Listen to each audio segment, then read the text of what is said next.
Pues bienvenidos a todos a otra sesión aquí del Divajeo.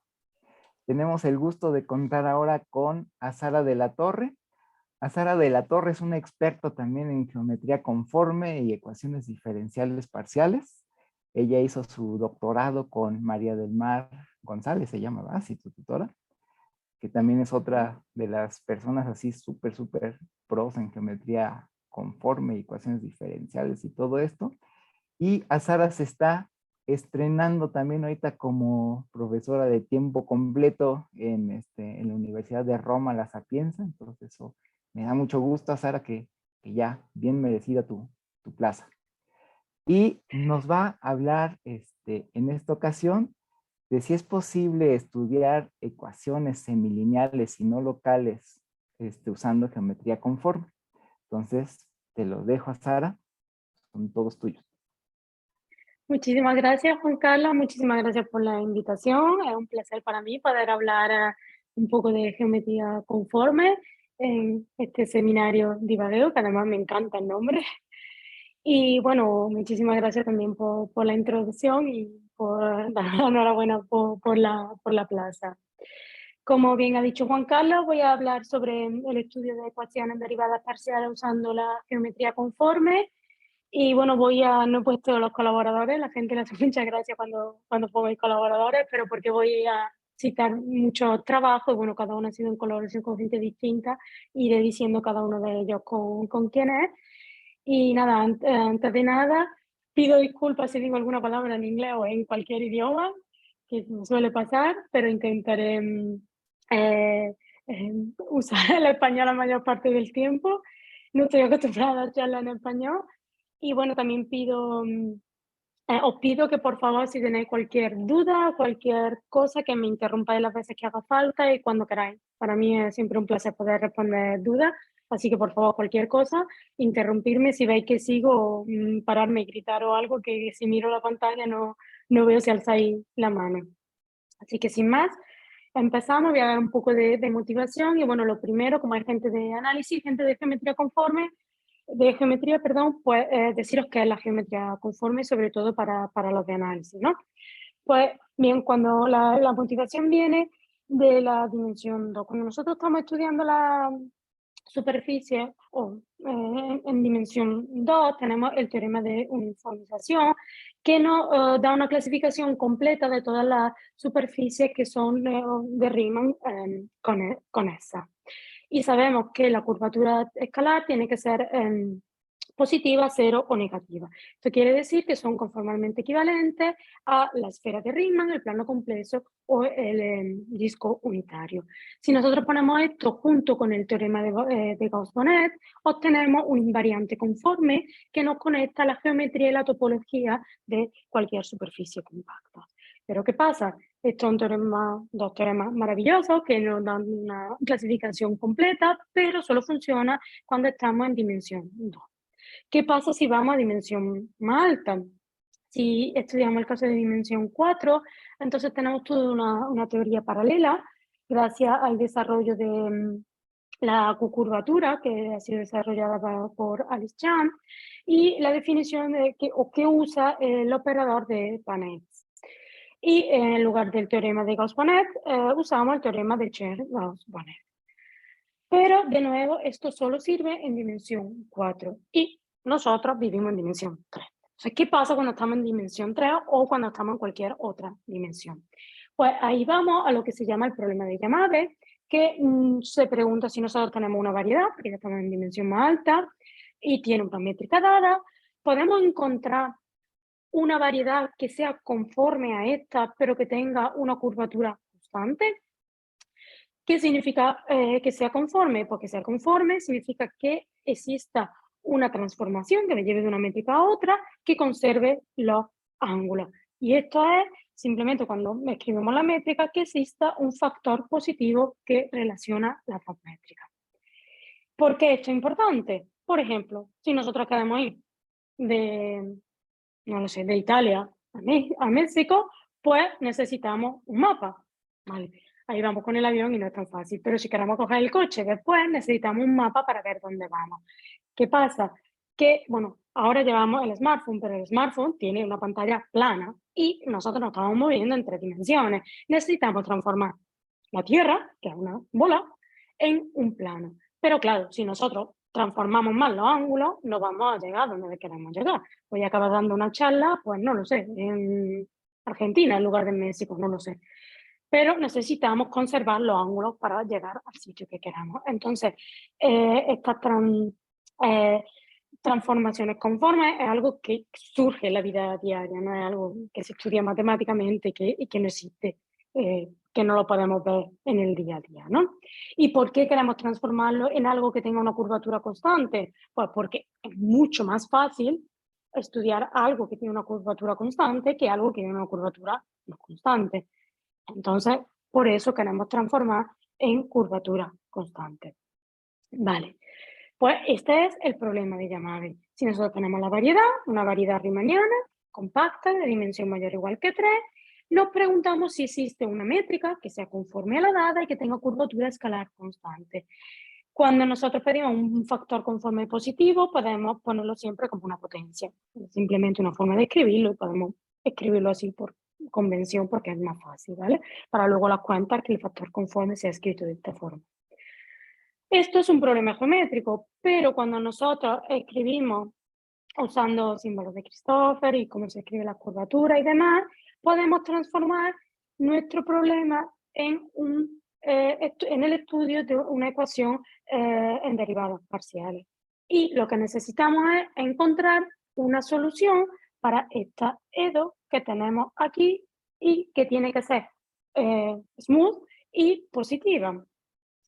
Que tenemos en nuestra PD, en nuestra ecuación en derivadas parciales, pues tenemos aquí el laplaciano conforme, donde aquí tenemos el operador de Laplace-Beltrami asociado a la métrica, aquí tenemos la curvatura escalar, y en la parte de la derecha tenemos una no linealidad de tipo potencial con la potencia crítica de Sobolev. Pues bien, aquí hacemos referencia a la métrica o a la variedad en la que estamos y se sabe, usando métodos variacionales, que para todas las o variedades compactas el problema de Yamabe se puede resolver. Y en el caso particular en que partimos de las métricas euclidianas, se sabe que las únicas soluciones son las llamadas bubble o burbujas y ahí tenemos la expresión explícita. Pero, ¿qué pasa si nosotros no estudiamos todo el espacio euclídeo, sino que quitamos un pedazo, ¿no? Una subvariedad?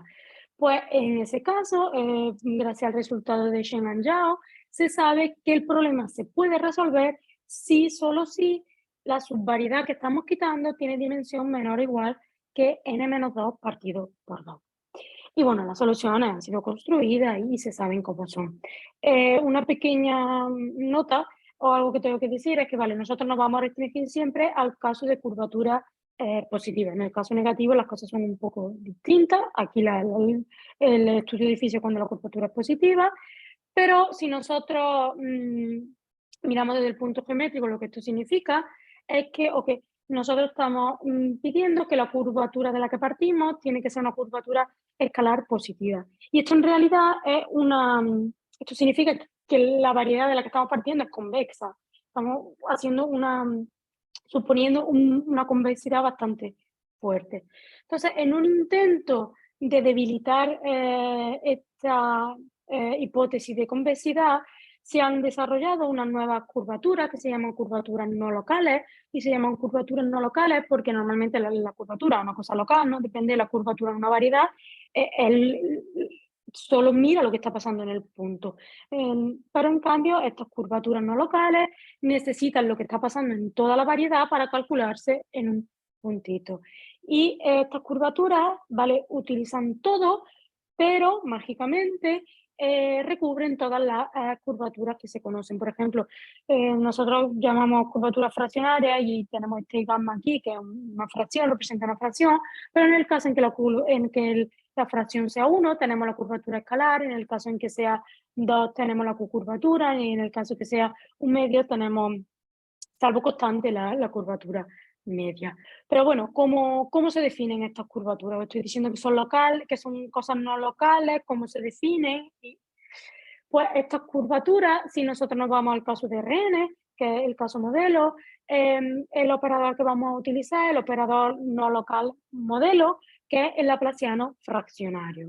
¿Y qué es el laplaciano fraccionario? El laplaciano fraccionario es un operador íntegro diferencial que tiene esta definición que vemos aquí, donde esto se puede ver como el principal value, y el núcleo singular es la potencia n más 2 gamma. Y bueno, podemos verlo como el operador que genera el movimiento browniano con salto. ¿Por qué? Esto es un poco, digamos, divulgativo, no es muy matemático, pero solo para dar una idea a los que no conocéis este operador laplaciano fraccionario, os introduzco cómo se puede sacar el operador de Laplace-Beltrami como el generador del movimiento browniano, ¿no? Si tú tienes el operador del Laplace-Beltrami con una métrica, se define con esta expresión que tenemos aquí utilizando la métrica en la variedad, ¿no? Si nosotros nos vamos a nuestra variedad modelo, que es el espacio euclidio, entonces nuestro operador es simplemente el laplaciano, ¿no? La suma de las derivadas. Si nos vamos a R2, porque es el que podemos dibujar y podemos ver bien, tenemos la derivada con respecto a x 2 veces más la derivada con respecto a y 2 veces. Entonces, ¿qué pasa? Si nosotros queremos hacer un movimiento aleatorio, nos imaginamos que estamos en un puntito, y si nos vamos al movimiento discreto, entonces el movimiento aleatorio en una cuadrícula sería moverse a la derecha, a la izquierda, arriba o abajo con la misma probabilidad. Entonces, la probabilidad de o de llegar a este punto sería la probabilidad de venir desde aquí, o la probabilidad de venir desde aquí, o desde aquí, o desde aquí. Y esto es, si estás aquí, moverse a cada uno de estos puntos, eso es la probabilidad de moverse hacia la derecha, o hacia la izquierda, o hacia arriba, o hacia abajo, que es en el eje X o en el eje Y. Y si se estamos moviendo con la misma probabilidad, lo que tenemos es que la probabilidad de estar en este punto es exactamente un cuarto de cada una de las posibilidades que tenemos. Pues bien, nosotros podemos dividir esto en dos distintos y tomar el límite, pasar al generador infinitesimal, perdón, y entonces lo que vamos a obtener es la segunda derivada con respecto a cada una de las variables, que esto es el laplaciano en R2. Si nosotros, y esto nos va a dar la probabilidad del movimiento aleatorio. ¿Qué pasa si en lugar de movernos derecha, izquierda, podemos coger también salto? Porque cuando se estudia la probabilidad, si yo quiero saber la probabilidad, por ejemplo, de encontrarme un billete de 5 euros en un momento determinado, en un lugar determinado, yo, por ejemplo, pues ahora termino la charla y me voy a la noche de los investigadores, que es esta noche, y me lo llevo en el bolsillo. Pero quizás mañana coja un avión y dé un salto y me vaya a Estados Unidos. Entonces, el billete puede dar saltos grandes. Cuando yo meto estos saltos grandes, entonces el movimiento browniano se va a generar con el laplaciano fraccionario, que es el operador que he introducido en la slide, en la diapositiva de antes. Y bueno, ¿qué pasa si nosotros no estamos en el espacio euclidio? Porque esto está muy bien, el laplaciano fraccionario está muy bien cuando hablamos del espacio euclidio, pero cuando tenemos geometría, cuando estamos en una variedad distinta de la plana, entonces las cosas no funcionan tan bien porque el laplaciano fraccionario está definido solo en Rn.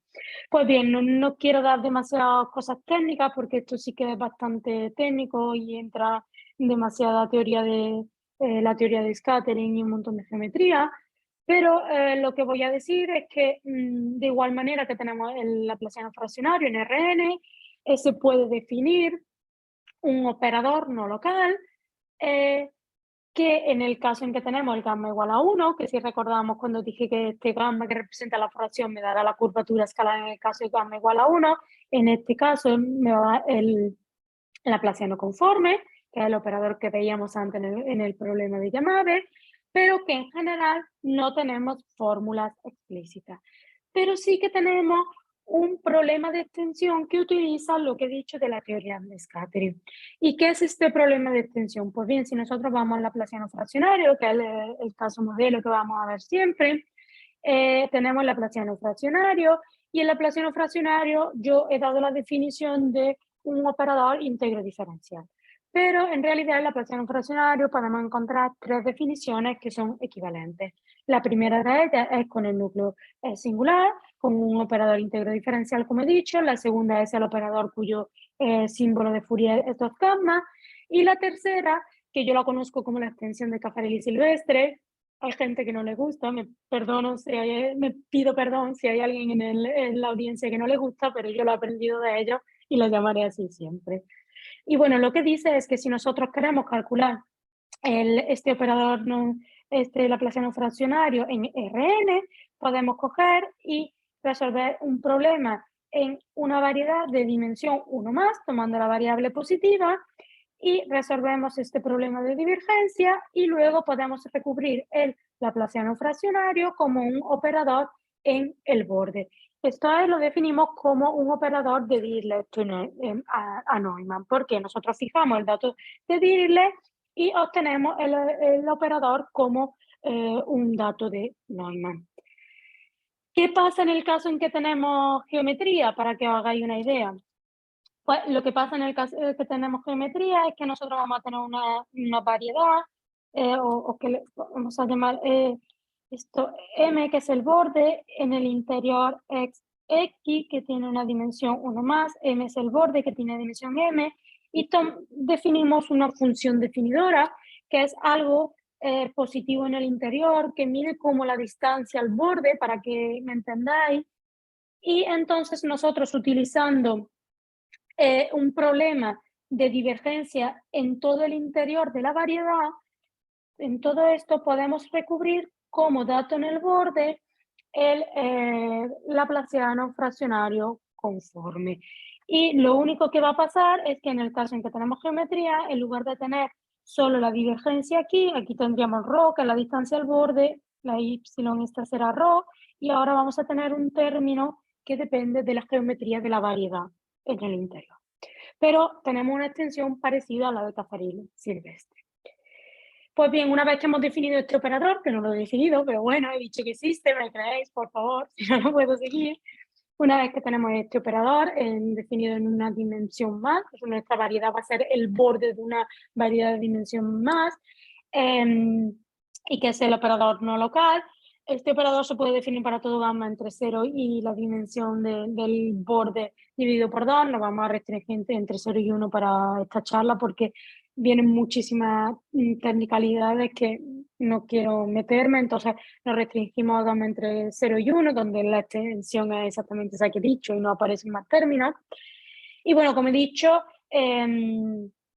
tenemos el operador, que es el laplaciano fraccionario cuando estamos en el espacio euclidio.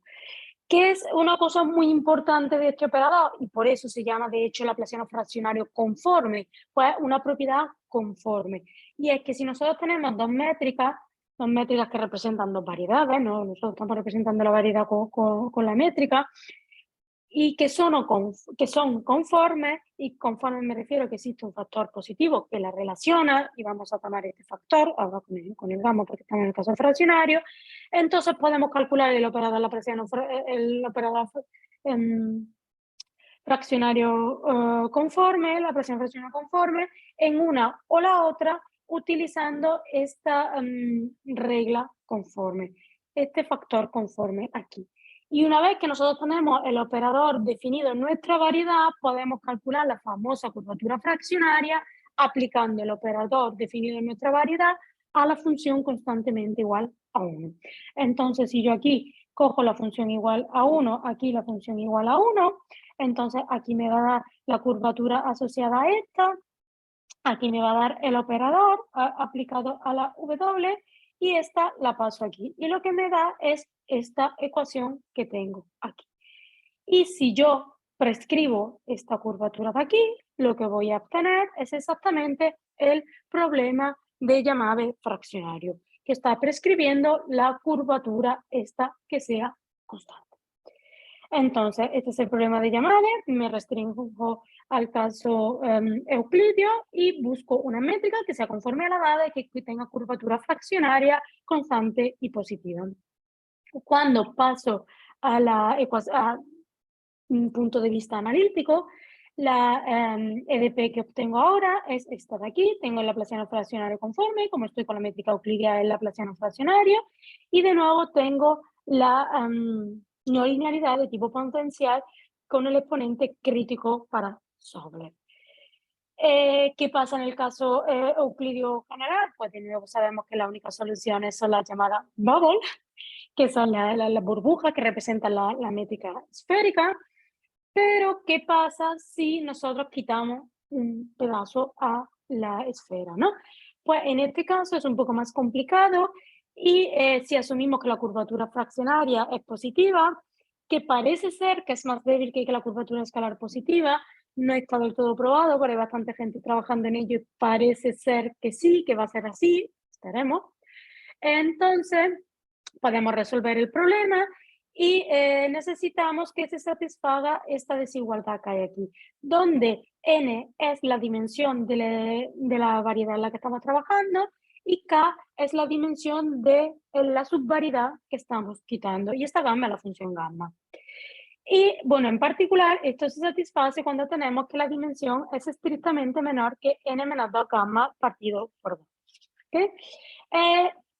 Hay un pequeño detalle que me disturbaba bastante y es porque tenemos esto estricto y no menor o igual como sucedía en el caso de Shen and Zhao. Pues bien, ¿es realmente sharp este resultado? Pues aquí es donde empiezo a trabajar. Bueno, pues la mayor parte de mi trabajo se ha dedicado a la construcción de las métricas, pero también he trabajado en ver por qué esto ponía menor. Y de hecho no tiene por qué ser menor. En este trabajo se restringen a polinomios, digamos, cuando se hace el estudio, si se usan solo funciones polinomiales, pero si se usan los pol, se meten logaritmos por medio, podemos probar que también se puede haber una igualdad aquí y obtener la existencia, y de hecho veremos la construcción para el caso en que la dimensión es crítica igual a n menos 2 gamma partido por 2. Y bueno, como he dicho, he trabajado bastante en esto del problema de Yamabe, la construcción, pero hoy lo que me quiero basar es porque para cada, dependiendo de lo que le quitemos al espacio euclidio, los métodos que vamos a desarrollar van a ser distintos. Y lo que quiero basarme es en los métodos que se obtienen resolviendo este problema y cómo podemos utilizarlo en resolver más EDP en general. Así que digamos que eh, cuando tenemos solo puntos se puede recubrir también o sea, cuando tenemos solo un punto se puede recubrir con este trabajo también, así que explicaré los métodos de este de aquí. Y cuando tenemos un número finito de puntos, básicamente lo que se hace es gluing, y como voy a decir algo del gluing, pues tampoco voy a decir demasiado de esto.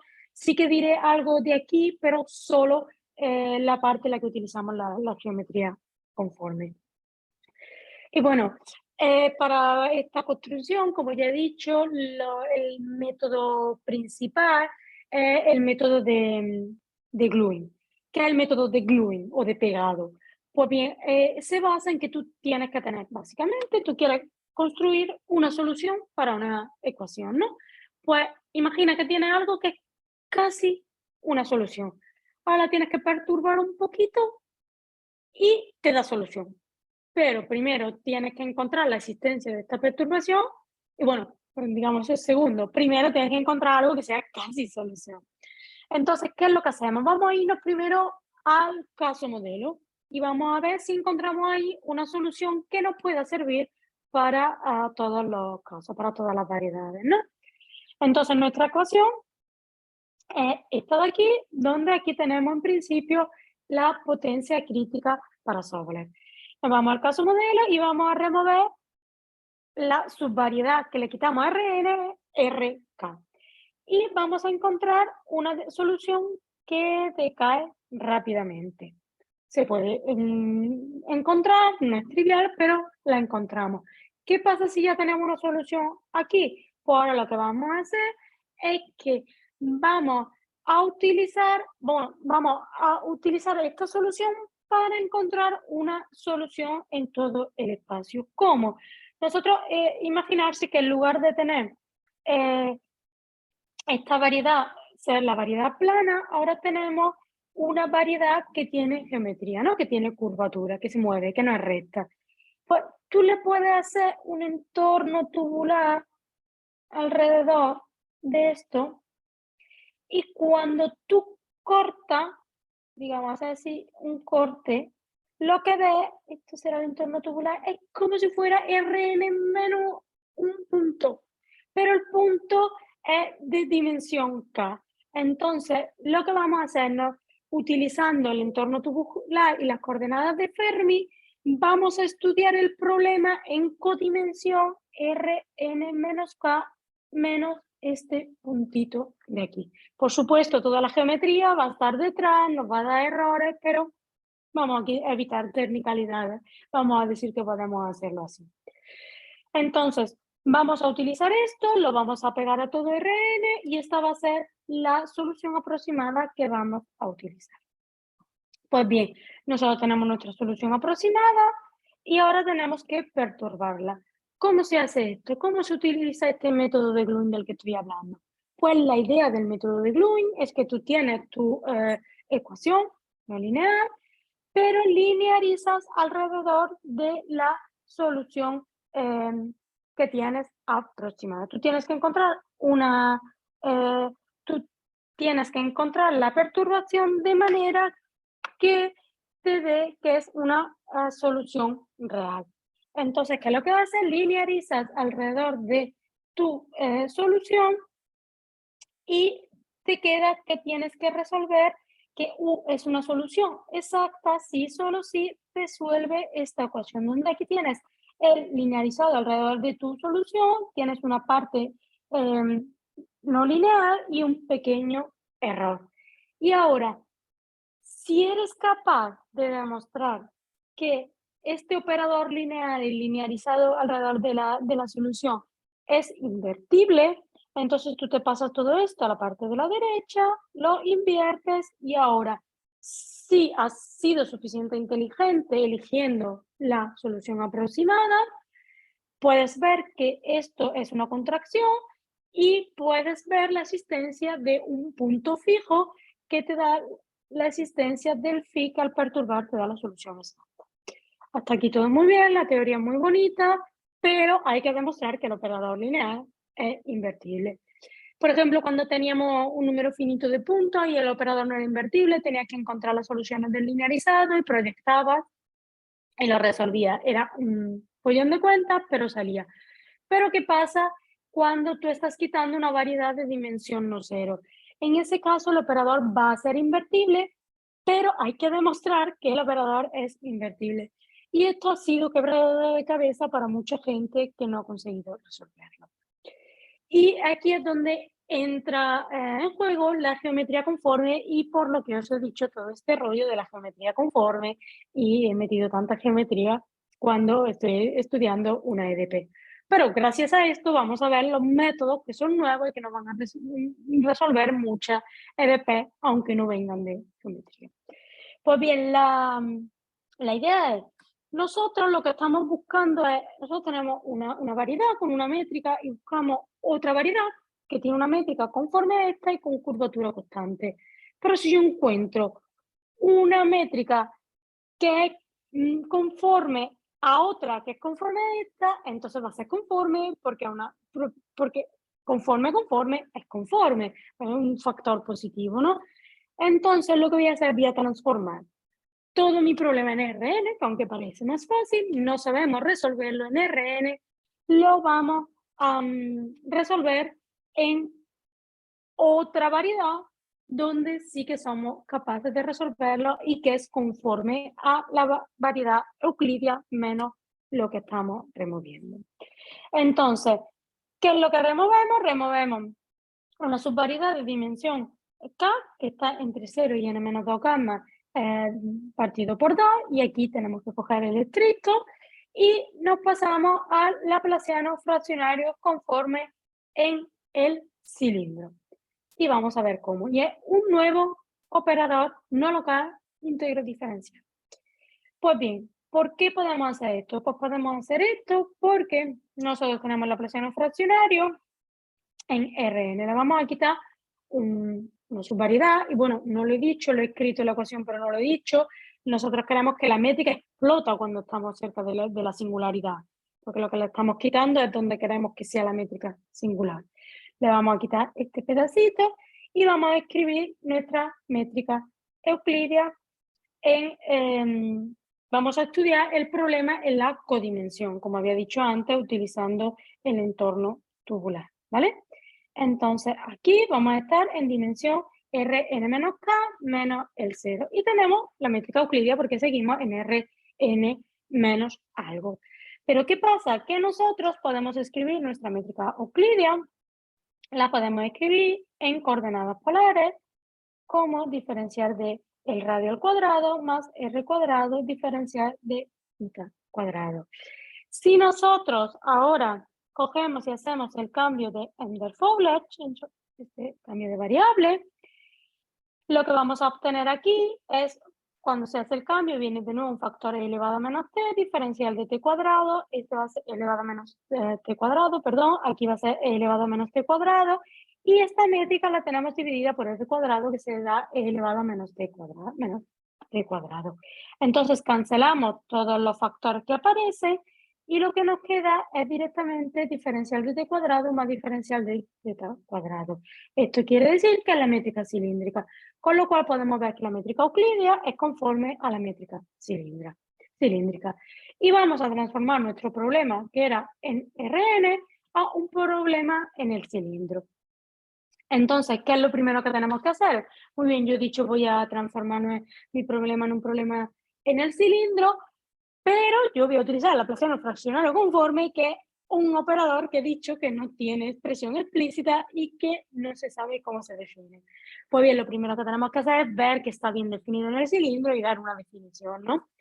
Esto es bastante técnico, no voy a dar muchos detalles, pero utilizando esta teoría de scattering podemos resolver directamente el problema de la extensión y somos capaces de encontrar las expresiones explícitas para que es la presión fraccionario conforme.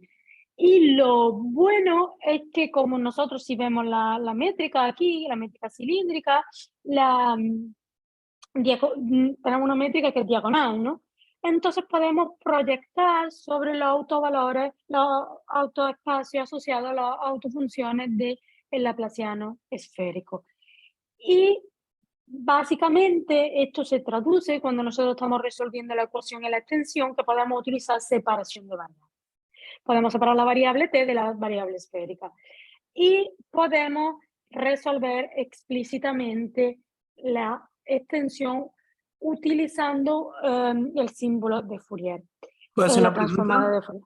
Sí, dime. O sea, cuando dice la extensión, ¿es como la extensión al cilindro sólido? ¿O qué es la extensión acá? Lo que pasa cuando haces la extensión, lo que te saldría básicamente es algo así. Tú tienes el borde, que sería esto de aquí, y te va Ah, ok. extendiendo hasta aquí. Y Ah, aquí es ok, donde tienes la exacto. regularidad, necesitas que la derivada sea cero y todas estas cosas que normalmente pasan en infinito, ahora las vas a tener aquí. Es como cuando pasas del espacio euclidio a la bola, básicamente. Ok, pero De entonces hecho, la estamos métrica se pasando te del anula. sólido al lateral, ¿no? Como eso. O- Eh, A ver, tú lo que tienes, esto de aquí, básicamente, la parte de abajo es el radio, o sea, esta sería la extensión, ¿no? Y ahora esta de aquí la hace periódica, porque el radio le hace el cambio de variable este y lo hace periódico. Entonces esto de aquí pasaría a esto de aquí y a ver, espérate que me estoy diciendo, el radio y la extensión, no, estoy haciendo mal. Espérate un segundo. Es que claro, es que no es una variable, es que es más variable. Entonces esto te saldría todo. A ver, como... o sea, si te pasa al sólido y lo tuyo es esto de aquí y esto es infinito, ah, digamos. ujú, La variable que te hace periódica es esta de aquí. ujú. Mm, ¿Vale? Sí, porque cuando tú tienes que coger la variable, cuando llega el infinito te pasa al 2. Cuando haces el cambio de variable se ve más claro porque lo que te sale es que la variable, la métrica te sale 1 menos rho cuadrado partido por 4 y eso es porque la altura del cilindro es 2 y eso te pasaría al infinito. O sea, cuando Entonces tú hicimos lo que pasa, coordenadas polares estábamos viendo todo menos el origen, ¿no? Y hacemos el sí, cambio de variables esta con la exponencial, entonces eso se convirtió en un cilindro, ¿no? sí, Entonces la extensión es como lo que me imagino yo que ahora está por dentro del cilindro o es otra sí, cosa. sí, es lo de dentro del cilindro. Ah, ok, gracias. Sí. Ok, gracias por la pregunta, perdón.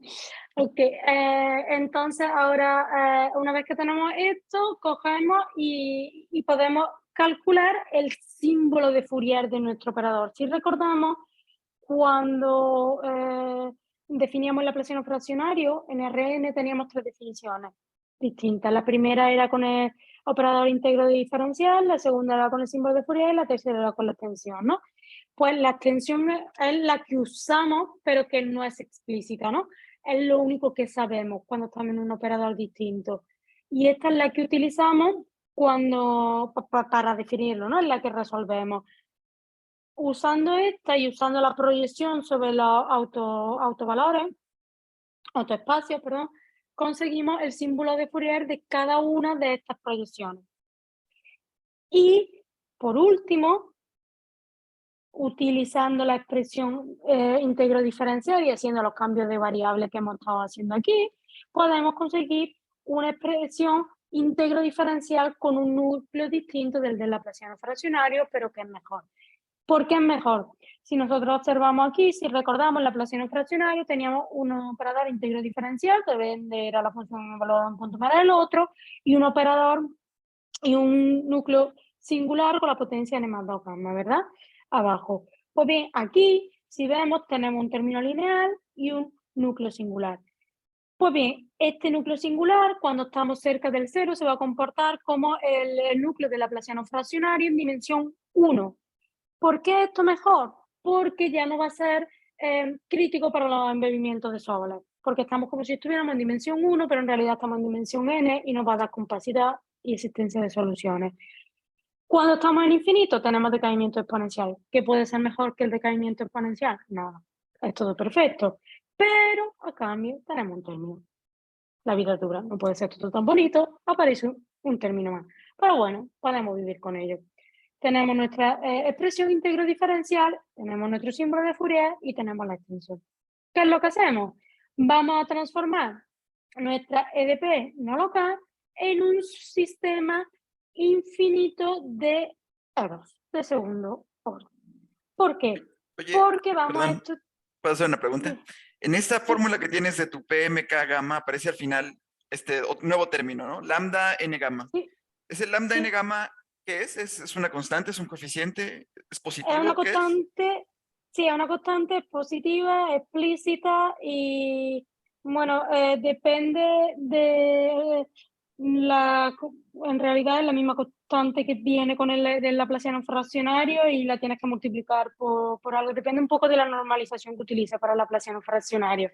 Ok, ok, gracias. Pero básicamente, ten en cuenta cuando tienes o sea, si tú sustituyes la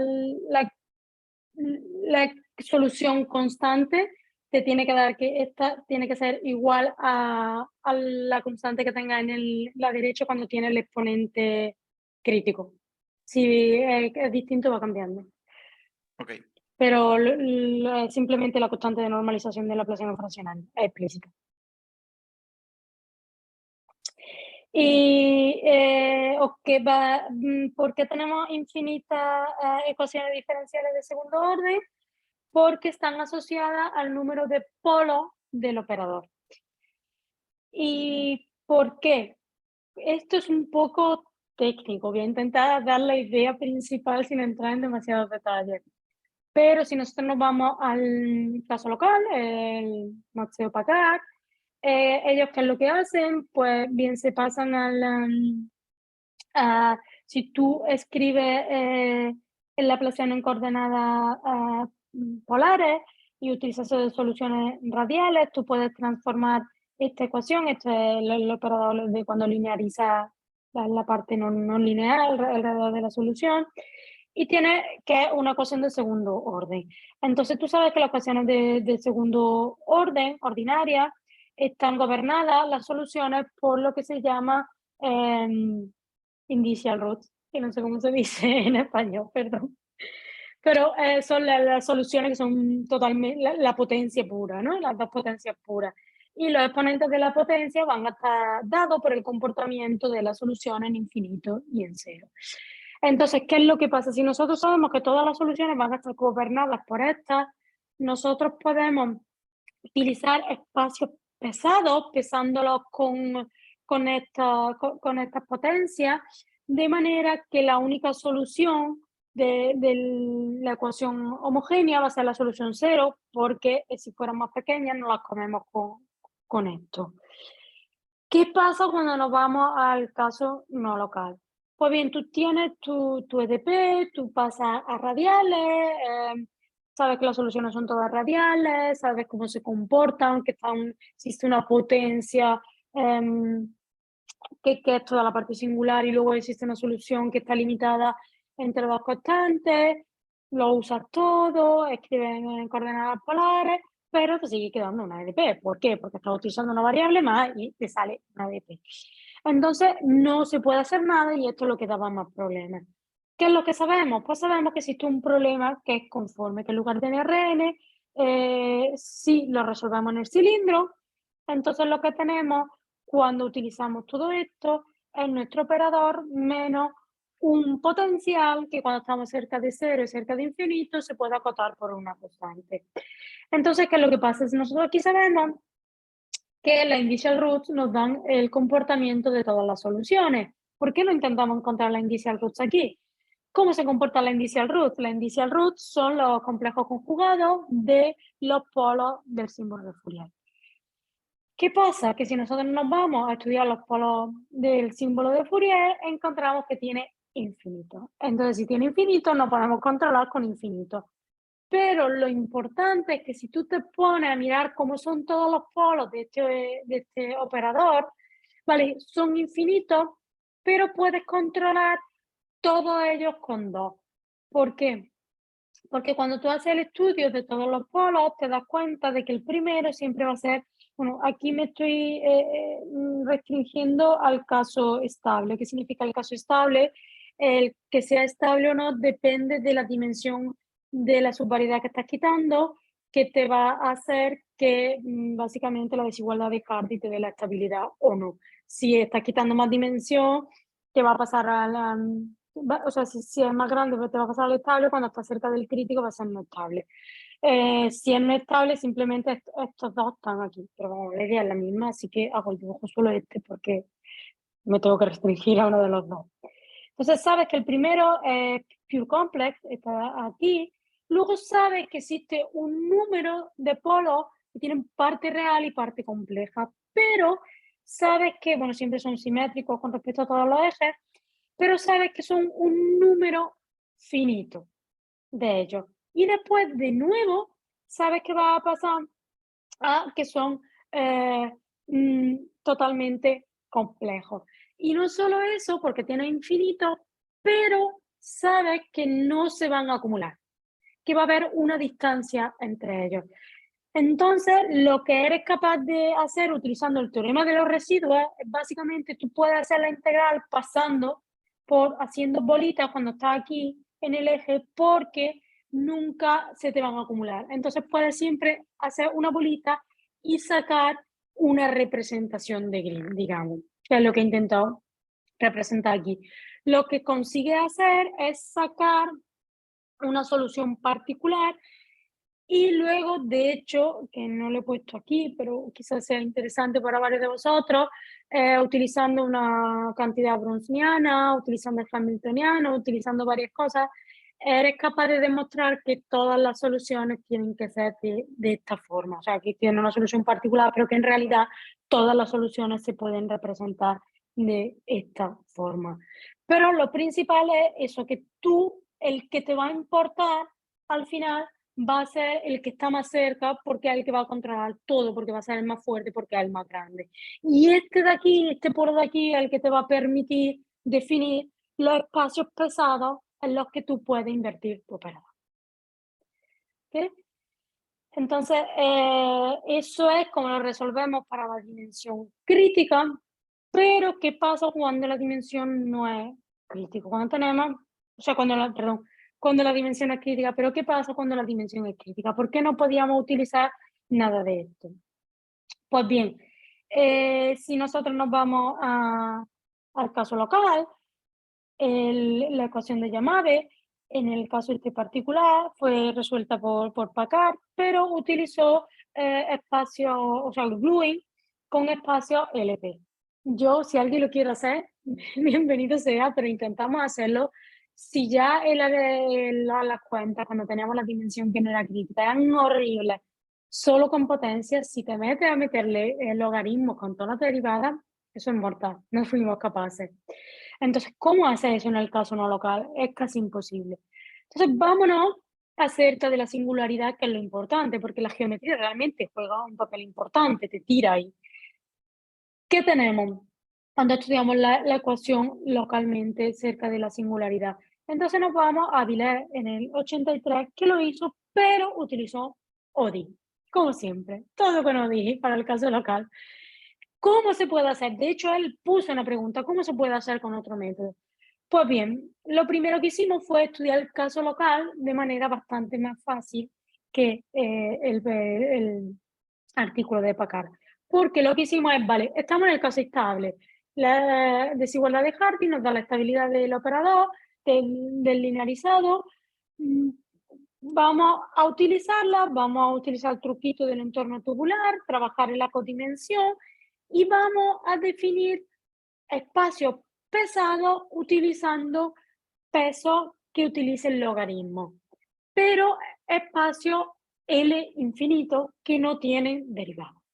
Entonces, primero lo hicimos para el caso local, pudimos probar la invertibilidad utilizando la estabilidad del operador y utilizando siempre comportamientos asintóticos, todas las cuentas están hechas con el comportamiento asintótico, podemos hacerlo también para el caso no local. Pero, ¿por qué es tan crítico esto? ¿Por qué? Porque hoy me quiero basar más que en la geometría, en por qué no pudimos cubrirlo con los métodos que habíamos hecho utilizando la geometría conforme. Pues bien, cuando nosotros nos restringimos al caso modelo, como aquí poníamos Rn menos Rk, había dicho sí, construimos una solución que decae, no es tan fácil, hay que utilizar la transformada de Kelvin, bifurcación, el método de Schaff, un montón de cosas. Pero, ¿qué pasa aquí? Si nosotros utilizamos el caso modelo, nos damos cuenta que Liouville nos dice que no hay solución en todo el espacio. Entonces, no podemos utilizar esto como un modelo, no podemos estudiar el problema en todo el espacio. No existe solución en todo el espacio.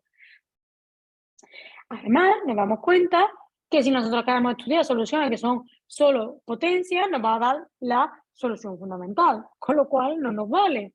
Entonces necesitamos estudiar mejor y ver qué es lo que pasa en este caso particular. Pues bien, cuando vamos a esto que yo decía de la codimensión, ¿qué es lo que significa estudiar la codimensión? Cuando nosotros nos restringimos a n igual a n menos k, con k aquí lo que estamos haciendo, si nosotros aquí decimos, vale, n lo definimos así, estamos trabajando con dimensión, pero esto es lo mismo que decir que n igual a n grande más k. Si nosotros en el exponente ponemos esto, nosotros ahora aquí ponemos n más k, lo que nos da es que el p va a ser este de aquí. Y conforme la k se va agrandando, la p se va disminuyendo. De esta forma, cuando nosotros estamos trabajando en este problema y tenemos la dimensión de la subvariedad entre 0 y n menos 2 gamma dividido por 2, lo que tenemos es que la P está entre serrín crítica y Sobolev crítico. Cuando tenemos la dimensión máxima, lo que tenemos es que tenemos el exponente de serrín crítico.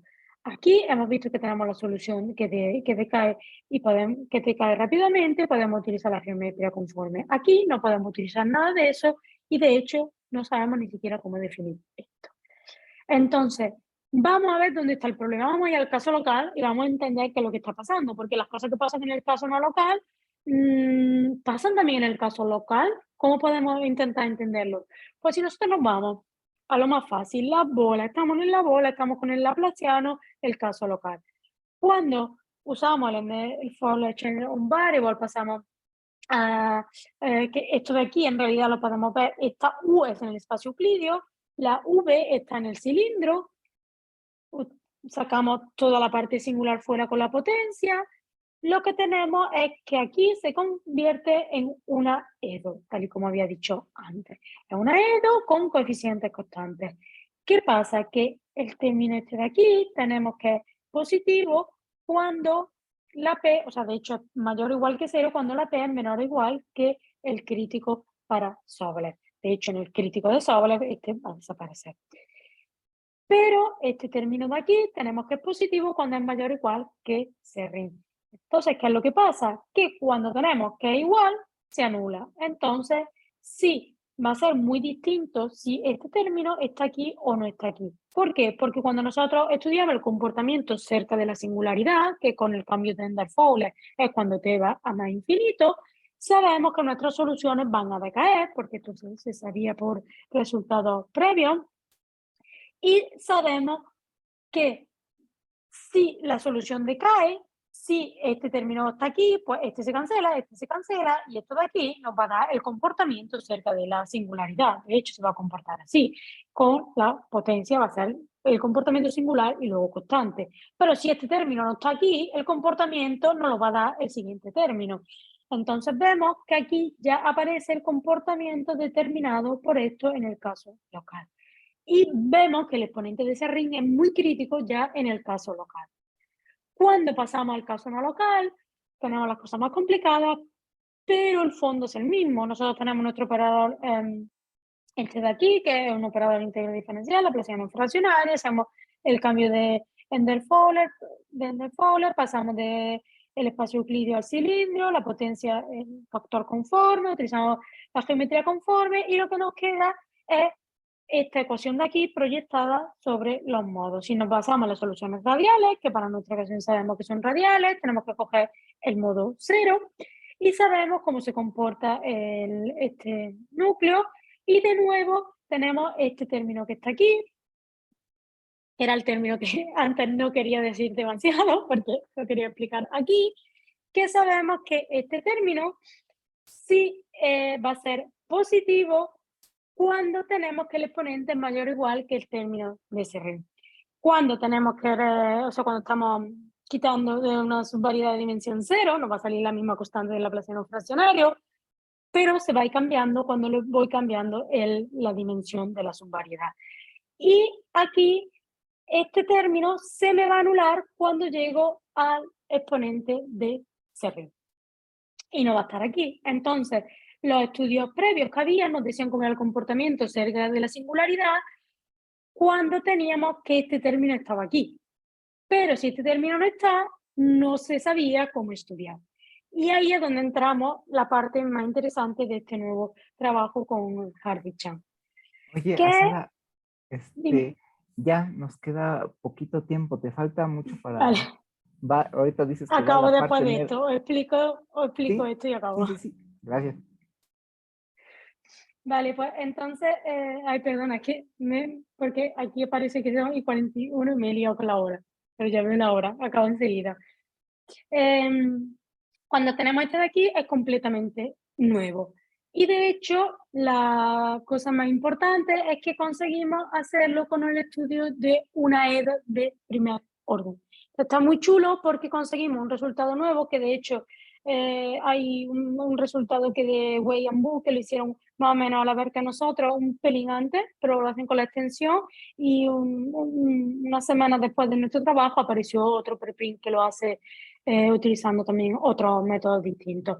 Pero lo interesante es que podemos estudiar el comportamiento de todas las soluciones cerca de la singularidad de un operador no local utilizando una EDO de primer orden. Y bueno, aquí digo todos los resultados, no quiero utilizar nada de eso, pero lo importante es que lo único que utilizamos, gracias a la geometría conforme, es para todas las ecuaciones de este tipo, utilizando el cambio conforme y la representación de Green del operador cuando hemos pasado utilizando el cambio conforme, que en realidad lo que utilizamos ahora es un cambio de variable, porque estamos desde el punto de vista analítico, podemos utilizar que nuestra función va a satisfacer esta desigualdad de primer orden que nos va a permitir como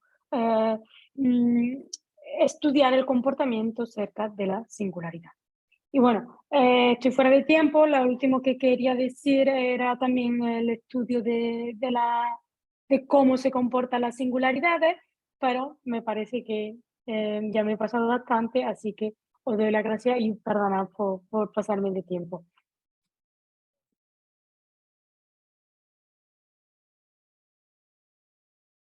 No, muchas gracias a Sara, me vamos aquí a los aplausos. Mira. Muy, muy padre tu plática. Ahora también, por eso teníamos que parar el tiempo porque ahora va la sesión de preguntas y creo que ahí te van a atacar bastante ahorita ya. Héctor y Alberto ya hasta pusieron la cámara, están dispuestos a atacar. Entonces pasamos a las preguntas. ¿Tienen preguntas para Sara? ¿Preguntas? He agotado mi tiempo, creo. Yo sí Ay, tengo sí. varias. Sí, yo también. Dime. Bueno, a ver, entiendo que estás haciendo este método que nos estabas explicando, sí es como Lyapunov-Schmidt, ¿no? Muy similar a un Lyapunov-Schmidt. El gluing, sí. Sí. Y en Lyapunov-Schmidt normalmente hay un parámetro, como el exponente o un coeficiente. Y en tu caso, ¿cuál es el parámetro? Eso como que no me quedó muy claro. A ver, párate. O sea, tienes tu bubble. Ajá. Sí. Eso es cuando tienes núcleos. Ajá. Cuando tú tienes núcleo, aplica el método de Lyapunov-Schmidt y el parámetro es la derivada, o sea, tú lo que estás utilizando normalmente es la derivada con respecto a un parámetro de la bubble. Ajá. ¿Por qué se utiliza eso normalmente? Porque tú tienes que la bubble es solución cuando la dilata o cuando la mueve. Y estos son los parámetros de los que me está hablando, creo. Estoy entendiendo bien. Pero el problema aquí no es ese. Aquí el problema es que el operador es invertible. No tiene soluciones de linearizado, pero tienes que demostrar que el operador es invertible. Entonces no va a utilizar un método de reducción. Lo que va a demostrar es que el operador es invertible. No lo tienes que proyectar. Tú normalmente proyectas y cómo se hacen las proyecciones, tú metes una constante que te depende de parámetros y tienes que encontrar los parámetros que te matan esa constante, ¿no? Sí. Pero eso es porque tienen núcleo, tienen soluciones de linearizado. Aquí no hay. Y aquí tienes que probar que el operador es invertible. Ok, no utilizas Entonces, que tu bubble es no degenerada ni nada por el estilo. Es que el problema es que no tiene solución. O sea, tú cuando tienes, mira, cuando, vuelvo aquí donde he puesto eso, o sea, no utilizamos que la bubble es no degenerada porque ahora la bubble no es solución, porque nosotros estamos buscando soluciones singulares. Claro. Y la bubble no es solución, o sea, no tenemos ninguna solución. Sí. Cuando, a ver, mira, a ver, sí, aquí. Esto de aquí que ponía, le he puesto mi redaction. Cuando tú tienes que existe una solución, tú no puedes invertir el operador, porque si el operador no es invertible, porque si existe una solución está dividiendo por cero. Y como yo le digo a mis estudiantes, si te vienen por cero en junio, te vienen por cero en septiembre. No se puede dividir por cero. Pero el problema es que tú tienes que demostrar, o sea, es un operador nuevo, no está con la presión fraccional, no tiene ninguna solución del operador. Por eso es lo difícil, demostrar que es invertible. Entonces, por eso es por lo que tenemos que hacer todo esto, que quería decir un poco demasiado rápido. Tú lo o sea, tú el aplación fraccionario lo, tiene la representación de Green, tienes todas las cosas, puedes jugar con eso, ¿no? Cuando tú cuando tú tienes los núcleos es porque tú tienes la aplación fraccionario menos un potencial y ahí te van a dar las soluciones, Ujú, ¿no? ujú. Nosotros ahora, tú lo que tienes es este operador de aquí y algo que se comporta como una constante, que en realidad no es una constante porque tienes la linearizado alrededor de la solución, mm, pero lo puedes acotar por constante, que le va a ser lo importante. Y entonces tú ahora tienes que demostrar que esto es invertible. Ujú. Antes no era invertible. Entonces, ¿qué es lo que hace? Tú sabes cuáles son las soluciones y te las quitas del medio. Proyectas sobre Claro, los con tus espacios pesos. determinados por esa. Dale, gracias. Sí. Pero aquí no lo sabes, entonces tienes que demostrar y por eso necesitas, como lo mismo que en el otro, tienes porque al final lo que hace es utiliza la representación de grid, te quitas del medio los núcleos Ujú. y la aplicas, ¿no? O lo invierte, porque sabes que el operador es invertible. Aquí no tenemos nada de eso, pero no tenemos soluciones. Lo que pasa es que Ujú. no podemos demostrarlo si no sabemos cómo sería. Entonces tienes que sacar cómo se podría invertir el operador solo, o sea, el P gamma, la inversión, y con este de aquí, que es la constante que te da tanto del término lineal como de cuando lineariza. Y ver si es que en realidad siempre va a ser invertible. Gracias. Pero no tiene, o sea, no aplica el Lyapunov Smith porque Sí, no tiene núcleo, es invertible. de acuerdo. Más preguntas para Sara. Yo sí tengo, bueno, ahorita quería hacer una preguntita. Ujú. Cuando tú, bueno, hay una diapositiva donde dices, tienes el problema en RN, entonces estás considerando el corte, entonces te queda en RN menos un punto y después te pasas al producto de RN, bueno, al cilindro. Ujú. Entonces, ahí, en esa parte, estás llevando problemas equivalentes a problemas equivalentes. O Sí. sea, estás A llevando ver, tu... digamos que Ajá, ajá. desde el punto, a ver, hay 1000 errores. ¿Por qué hay 1000 errores? Porque tú estás considerando como un punto, pero ahí hay geometría. Ujú, Pero como en realidad con estos operadores al final todo se hace con errores, tienes que tener en cuenta todos los términos cuando tú utilizas el entorno tubular y las coordenadas de Fermi, tú tienes que tener en cuenta que ahí hay geometría en lo que estás quitando. ujú. Entonces te va a Sí, dar un montón de pero errores. ahí, digamos, tú empiezas con tu ecuación diferencial en Rn menos tu variedad. Después haces Sí. el primer cambio, Ujú. esa ecuación se transforma en otra ecuación. O sea que Sí. tú, y después esa dices, ah, pues entonces ahora agarro más geometría conforme y me la llevo al cilindro. Entonces ahí estás transformando tu ecuación en otra que está en el cilindro, si bien entiendo. A ver, en realidad es que aquí he querido quitar un poco todo, ¿no? Pero Ujú, si te fijas aquí, tú lo que vas a tener es que em, cuando tú pasas a esto, el cilindro aquí incluye la dimensión del que le estás quitando, ujú, que es toda la geometría va a estar ahí incluida. Tú en realidad lo que haces cuando haces este cambio, digamos, yo había escrito por aquí en algún lado esto en coordenadas polares, ¿dónde lo ujú, tenía? Bueno, da igual, mira aquí, pero si quieres. En realidad, lo que hace es que tú esto lo divides en dos, divides la parte, digamos, que está dentro de RK, en la que escribes en coordenadas polares, ujú, y luego es que dejas la otra en forma euclidia dentro. ujú, Y entonces aquí lo que te va a quedar no va a ser solo esta la métrica aquí, sino que va a ser una métrica que depende de K, porque vas a tener aquí que la ujú. proyección esta depende de K y aquí vas a tener otro término, pero puedes verlo como utilizando este entorno tubular como que trabajar en la codimensión. Es simplemente el caso más difícil. El cambio perfecto sería, o sea, aquí pasar de RN a esto sería cuando quitar un punto. cuando quitas lo otro, como tú bien has dicho, tienes que hacer 2 cambios.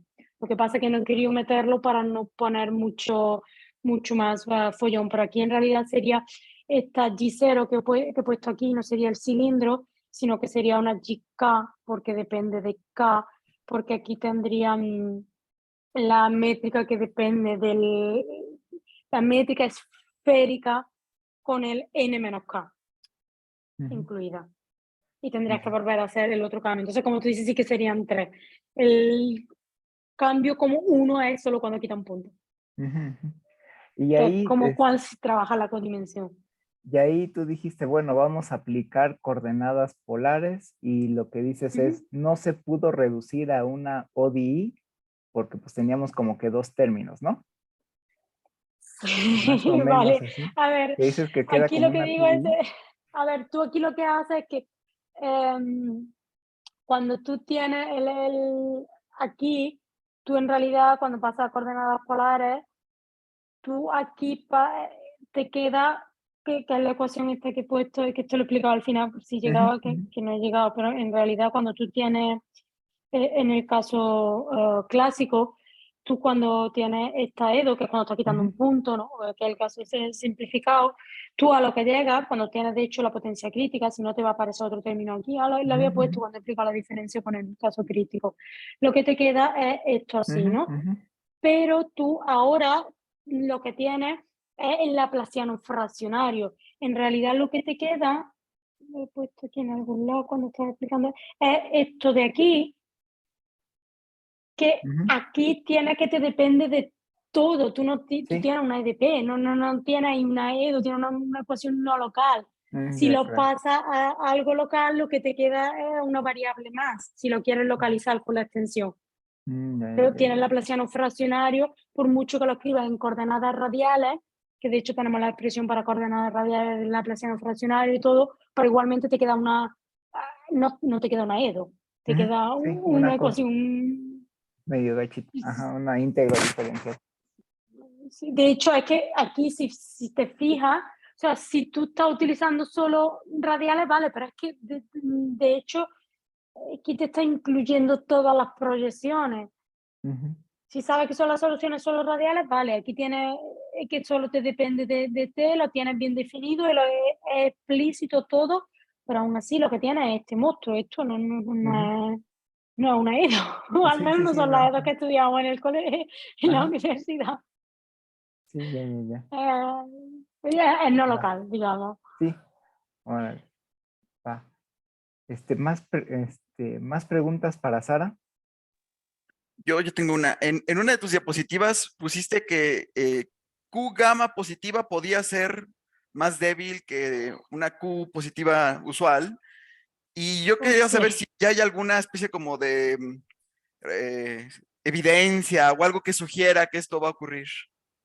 A ver, hay un montón de gente que está estudiando esto y está el trabajo de Case y Chan y alguno de Case y King y creo que también de Chan, ok, Chan es Alice Chan, King es G. King y Case es Jeffrey Case.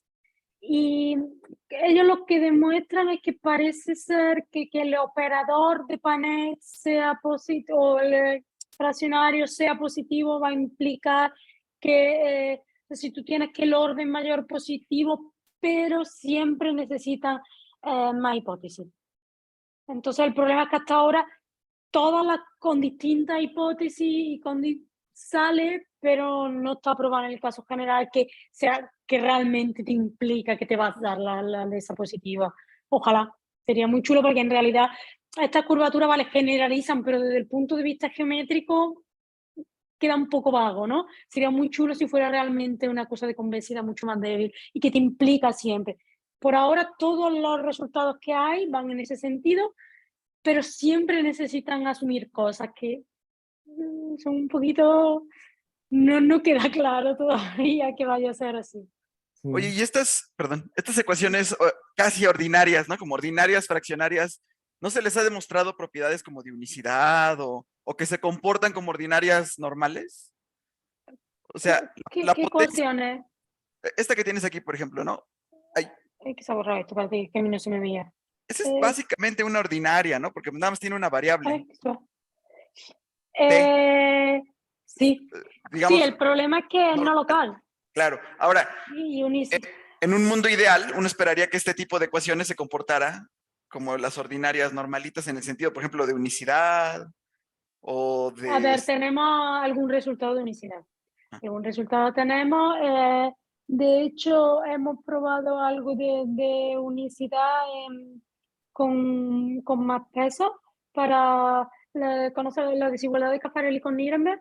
ujú, Probamos, bueno, ahí en realidad lo que estudiamos es siempre si son radiales o no radiales, porque va a depender un poco, pero sí que tenemos cuando cumplen, estando en el espacio variacional, digamos, en el espacio de energía, probamos alguna unicidad, ujú. pero se complica bastante la cosa. En unicidad no local hay muy poco por ahora. Pero vamos, si tenemos un resultado con que de hecho era de las cosas que quería haber dicho, pero es que me he desconcentrado totalmente porque de hecho no sé si se ve que aparece la hora, las 9:41, cuando estaba leyendo, me creía que era mucho antes, entonces he tardado demasiado, ¿no? Pero sí que quería dar algunas de las ideas porque sí que estos métodos sirven para probar unicidad y de hecho lo estoy intentando utilizar para el problema que ya sabes. Ujú, Lo que pasa es que por ahora todo esto es todo en todoterreno. Y es muy ujú, importante porque necesita el decaimiento para que tenga el espacio de energía. Y si ujú. no, la cosa se complica. Estoy trabajando, estoy intentando sacar algo, pero como te dije, es bastante complicado. En el todoterreno, si quieres mirar el trabajo que tengo con María del Mar González y con Way Out, y se llama Symmetry and Symmetry Breaking for the Caffarelli-Nirenberg Ok. Inequality o algo así, no me acuerdo exactamente del nombre, pero vamos, trata de la desigualdad de Caffarelli-Nirenberg, que en realidad es básicamente esto, pero el operador puede tener, porque va a una desigualdad que va de Sobolev a Hardy, y ya has visto que aquí utilizamos Hardy y utilizamos Sobolev, entonces vamos de una a otra y te da la unicidad de soluciones que minimizan la energía, Ujú, utilizando ujú. la energía mínima. Es lo único que yo sepa, hay por ahora utilizando esto. Estoy trabajando en varios problemas. Si consigo algo, te lo mando, pero se está Gracias. complicando todo mucho, pero vamos, parece que sí, que va a dar fruto pronto. Bueno, si no, también esta idea así está para la unicidad de Lehmann y no Lehmann, Ujú. Rupert Frank y tienen uno Lehmann y Frank y el otro es con ay, que se me dio el nombre Silvestre. Silvestre. Ay, que no me salía con Luis Silvestre. Y bueno, la idea que es, lo que pasa es que claro, eso es para sin singularidad y esto pues se complica mucho más Mm, porque tiene la singularidad que da un claro, poquito, claro. Sí, fastidia sí. un poco, pero la idea es esa y esperamos que... También hay algo para este tipo de ecuaciones de Begoña y eso, pero vamos, la idea es muy parecida a lo que utilizamos nosotros, usan el mismo cambio de variables Mm, y demás, se basan en esta idea. ok. Es bastante parecido. Salió más o menos a la vez el trabajo la idea es básicamente la misma. No sé si Bueno, te Gracias. suele algo. propongo que si tienen más preguntas, pues se las hagamos ahorita a Sara, pero ya fuera del seminario. Entonces, primero quiero que le agradezcamos a Sara otra vez. Muchísimas gracias a Sara por la A participación. Y vosotras. ahorita, si tienes tiempo y si Ujú. los aquí presentes tienen todavía tiempo, pues te seguimos atacando con preguntas. Bueno, gracias a todos por venir. Déjenme terminar aquí la grabación.